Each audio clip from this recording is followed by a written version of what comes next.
Nothing has come up that says, here he is, here's your bad guy. We're working towards, where is Nancy? Where is Miss Guthrie? We want to find her. That's what everybody wants. Once we do that, then we can worry about the whodunit. The call came in just after 7 in the morning. Not a distress call. Not a report of anything broken or overturned. Just a quiet word from a neighbor who had not seen Nancy Guthrie collect her mail in 3 days. 3 days. To most people, that might not mean anything. But to anyone who knew Nancy, it meant everything. Because Nancy Guthrie was a woman of habit. 84 years old, living alone in her home in a quiet residential community outside Ponte Vedra Beach, Florida. Every morning, without fail, she was up before the sun touched the yard. Coffee first, then the news, then the mail. That was her rhythm. It had been her rhythm for years.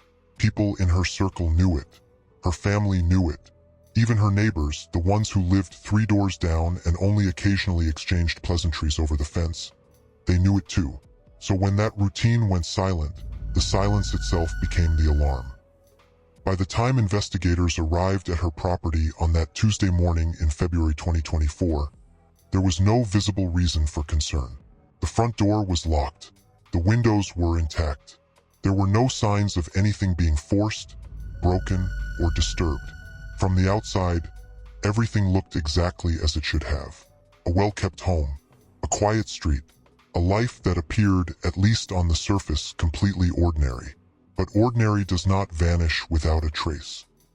Inside, the home told the same quiet story. Dishes in the drying rack.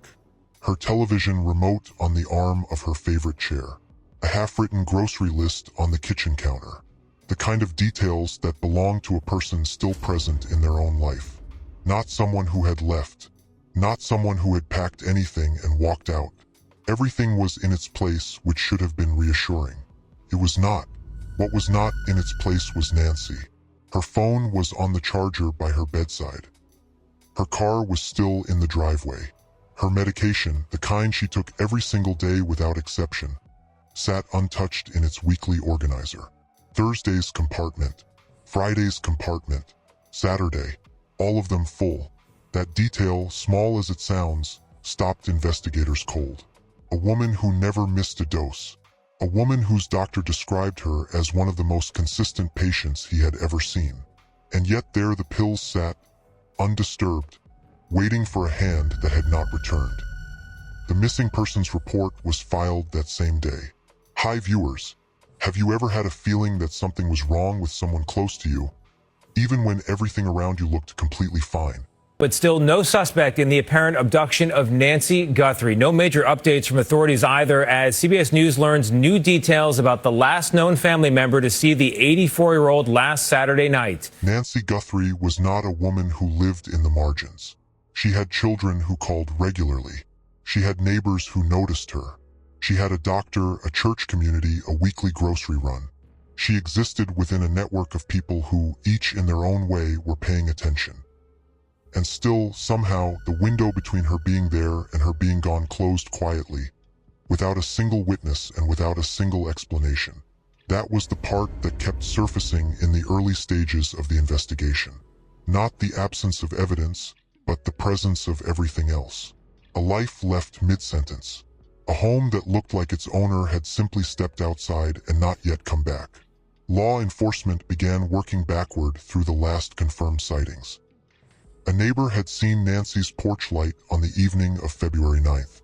A delivery driver logged a package drop at her address that same afternoon. No interaction noted, but the camera on the driver's device captured the front of the property. Curtains drawn in one window, closed, not unusual. The timestamp read 4:47 p.m. That would later become one of the last verified data points placing any activity at the home. After that, nothing. No phone activity. No ATM withdrawals. No credit card transactions. No movement on any account linked to her name. For a woman who lived actively within her own routines, the digital silence was not just unusual. It was a wall. It was Today co-anchor Savannah Guthrie's brother-in-law who dropped off the elder Guthrie at home after a dinner at Savannah's sister's house.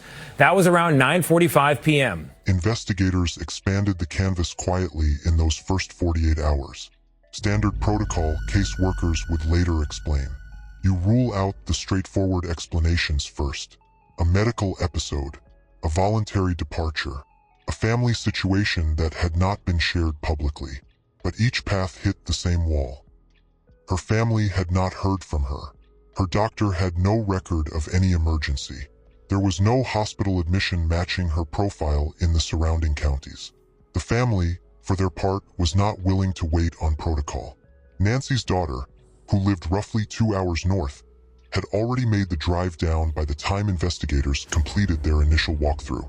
She stood in the doorway of her mother's kitchen and looked at the grocery list on the counter. She recognized the handwriting. She recognized the items. Milk, bread, the specific brand of orange juice Nancy had been buying for 30 years. Her daughter told investigators that the list was not unusual. What was unusual was that it had not been crossed off. Nancy always crossed things off as she went. She never left a list unfinished. It was a small thing, the kind of detail that would not appear in any official report. But it stayed with the investigators who heard it, because it pointed toward the same conclusion everything else was pointing toward. Nancy had not chosen to leave. Whatever happened had happened to her, not because of her. And then, almost as a procedural footnote in the initial review, a name appeared. Tommaso Cioni, not attached to anything definitive, not flagged for any obvious reason. Just a name that existed in the edges of Nancy's recent history. A name that appeared where it perhaps should not have in records and location data that, taken individually, meant very little. Cioni was not a stranger to the area. He had a presence in the community, the kind of low-profile, unremarkable presence that rarely draws attention. Neighbors who were later interviewed described him in the way people describe someone they never thought twice about. Quiet, kept to himself, polite when spoken to. Nobody had a reason to look at him twice, which, as investigators would come to understand, was precisely the point. His name had surfaced in connection with a property transaction that had some loose association with Nancy's neighborhood. Nothing direct, nothing that would hold up as a connection on its own. But investigators noted it, filed it, and moved on. At that stage, they were still working through the wider circle of contacts, still building the map of Nancy's world and looking for any point where it intersected with something that did not belong. The first 72 hours of a missing persons case are considered critical. Law enforcement knows this, and they worked accordingly. Tip lines were opened. Local alerts were distributed. A photograph of Nancy, taken at a family gathering the previous Thanksgiving, was shared with media outlets across the region. She looked exactly as the people who loved her described her. Steady, alert, the kind of woman who showed up, who kept her word, who did not disappear. And that was the contradiction that refused to leave the room every time investigators gathered to review what they had. Everything about Nancy Guthrie said she was not the kind of person this happened to. Not because she was exceptional in any public sense, but because she was known. She was accounted for. She had people watching. And still, in the space of a single evening, she had simply ceased to be present in her own life. Taken together, the location overlaps, the timing, the peripheral connections, they began to form something no one was ready to call a pattern yet. But patterns do not wait for permission. The investigation that had started as a missing persons case was already, without anyone fully saying it out loud, becoming something else. The questions were changing. The focus was narrowing. And one name kept appearing at the edges of every thread investigators pulled. When the questions change in an investigation, the answers that follow are rarely simple. And in this case, the answers were not just complicated. They were pointing somewhere that would force everyone connected to this case to reconsider everything they thought they understood about how long this had actually been going on. Yeah, Tony, good evening to you. Just moments ago, the Sheriff's Department arrived here on scene. With them, they brought a canine. They are now searching this entire property. They have taped it off. CBS News has just learned that the FBI is now sending in additional personnel. Officials have been combing through hundreds of leads. This could be one of them. Nancy Guthrie had been home, and then she was not. And nothing inside that house, not the pills, not the grocery list, not the remote control sitting exactly where she had left it, could explain why. If the story already has you leaning forward, you are not alone. Subscribe to this channel and turn on notifications so you do not miss what comes next, because this case goes somewhere no one expected. Drop your thoughts in the comments, share this with someone who needs to hear it, and help build a community where stories like Nancy's are never forgotten. The next chapter reveals the moment investigators stopped treating this as a disappearance and started asking a very different set of questions. And what they found when they did will change the way you look at this case entirely. The front door opened without resistance. No forced entry, no broken lock, no window left ajar. The door swung open as if someone had simply forgotten to pull it shut on their way out. And inside, the house waited in the kind of stillness that has weight to it. Nancy's daughter had driven 2 hours to get there. She had spent most of that drive telling herself there was a reasonable explanation. But standing in that hallway, looking at the coffee cup still sitting on the kitchen table with a ring of dried residue at the bottom, she stopped coming up with explanations. Investigators had already confirmed the basics. No hospital within a 200-mile radius had admitted anyone matching Nancy's description. No emergency services had been dispatched to her address. No neighbor had seen her leave. And that absence of witnesses in a neighborhood where people generally paid attention was itself a kind of answer no one wanted to say out loud yet. Her financial records told the same story her home did. Nothing. No card activity after the evening of February 9th. No cash withdrawals. No transfers. No digital footprint of any kind. For a woman who managed her own finances with the same consistency she applied to everything else in her life, that silence was not a gap. It was a stop. The last outgoing call from Nancy's cell was to her daughter, placed at 6:14 p.m. on February 9th. A routine call. They talked about a recipe. They talked about weekend plans. They said goodbye the way people do when they expect to speak again soon. The call lasted 11 minutes. After that, the phone logged no further activity. That call became a fixed point in the timeline. Everything investigators built from that moment forward was measured against it. And that is where Tommaso Cioni appeared. Not dramatically. A partial license plate captured on a camera 3 streets over. A timestamp placing a vehicle matching his description within a short distance of Nancy's home that same evening. Individually, these were fragments, but they fit in a way that was difficult to ignore. Cioni had no confirmed relationship with Nancy, no documented connection, no shared history that surfaced in the initial interviews. He was, by every account gathered in those first days, essentially a stranger.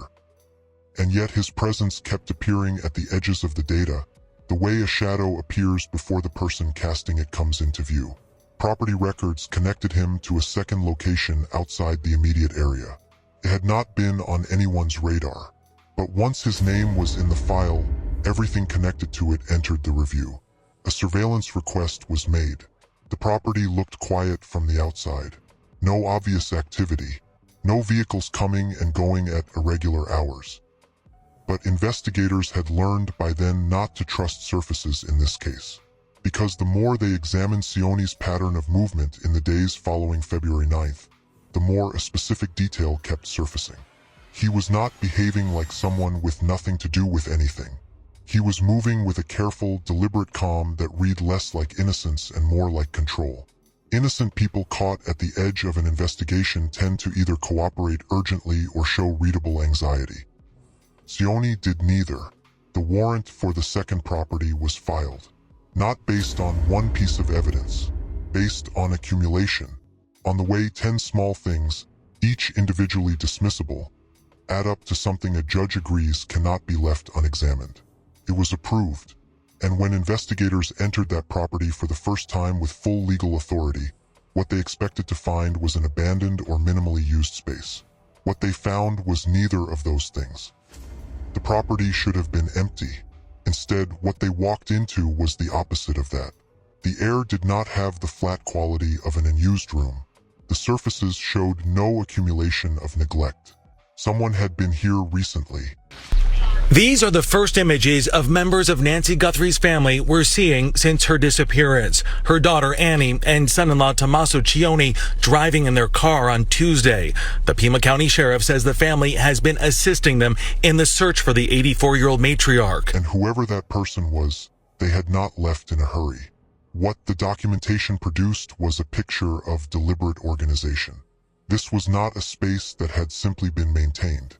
It had been managed. There is a difference. Maintenance is passive. Management requires intention. The presence of surveillance equipment changed the atmosphere in the room immediately. Not one device, multiple, positioned in a way that suggested not convenience but coverage. A system built over time, not assembled in an afternoon.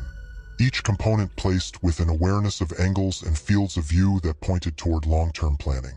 Investigators called it in. This was no longer a missing persons case operating on a single track. Because if the system was already in place before the disappearance, then Nancy's disappearance was not the beginning of whatever this was.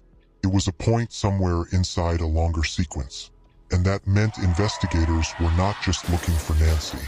They were looking at a timeline that potentially stretched further back than anyone had calculated. Cioni was brought in for questioning. The interview was controlled on his end. He did not appear rattled. He answered with a carefulness that law enforcement recognized not as cooperation but as navigation. His answers were not evasive in the obvious sense. They were precise in a way that told investigators almost nothing while appearing to tell them something. That precision itself became part of the file. The technical review of what had been found at the second property was underway. What investigators were looking for was data, footage, timestamps, anything that could be cross-referenced against the known timeline of Nancy's disappearance or Cioni's documented movements.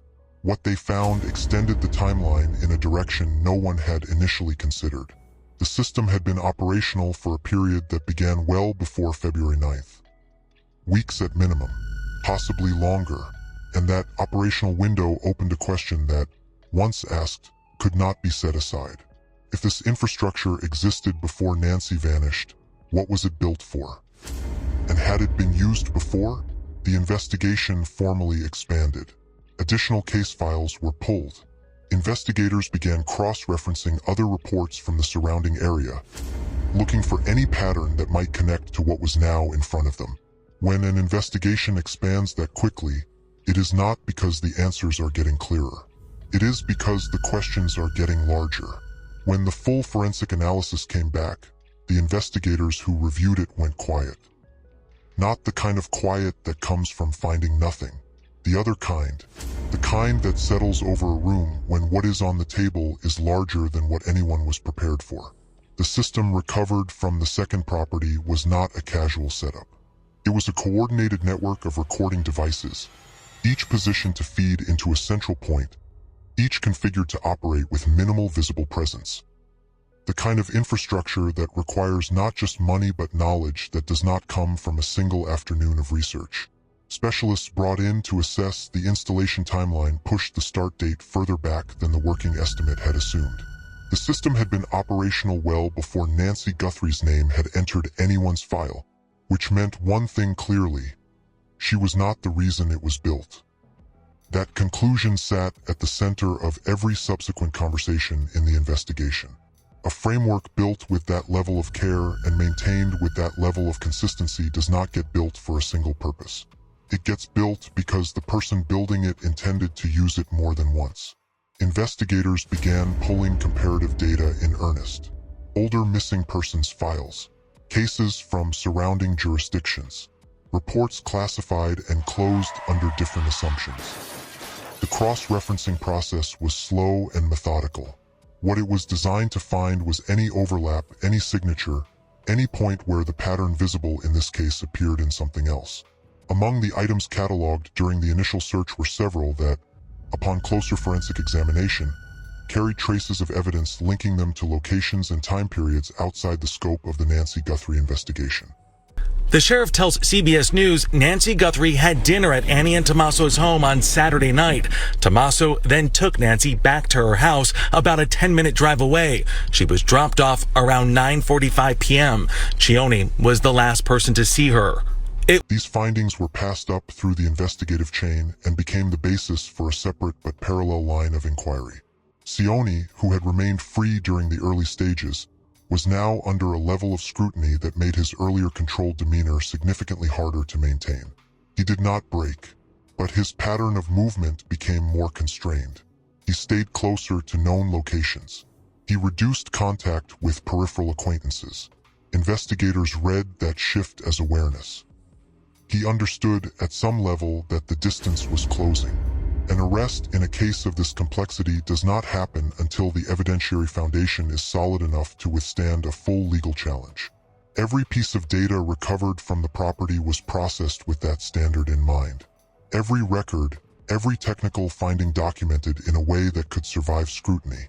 Nancy's family was updated periodically, in the limited way that active investigations allow. They were told the case was progressing, that answers were being built, not guessed at.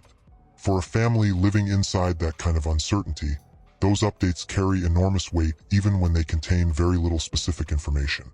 What was confirmed publicly was that the case had expanded beyond its original parameters, that the scope of what investigators were now examining was broader than the initial disappearance, and that the process, though it moved at the pace of evidence rather than urgency, was moving.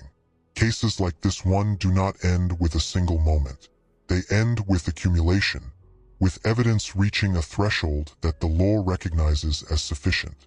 And in the case of Nancy Guthrie and Tommaso Cioni, that threshold was reached not dramatically, but quietly, the same way this case had operated from the beginning. Cioni was taken into custody following the investigation that had expanded well beyond the original missing persons report. The charges brought against him were the result of forensic work done on the second property, the technical analysis of the surveillance system, the behavioral mapping conducted over weeks, and the cross-referencing of data that had placed him at the center of a pattern too consistent to be coincidence. The arrest did not answer every question. It rarely does. What it did was place a legal frame around the name that had appeared at the edges of this case from the earliest days. And it confirmed what investigators had come to understand through weeks of careful work. This was not impulsive. It was not reactive. It was structured. Nancy Guthrie remained missing at the time of this account. The investigation into her whereabouts continued as a parallel and primary element of the case against Cioni.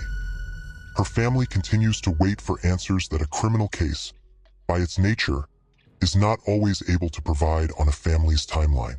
The surveillance system recovered from the second property remained a central piece of the evidentiary record.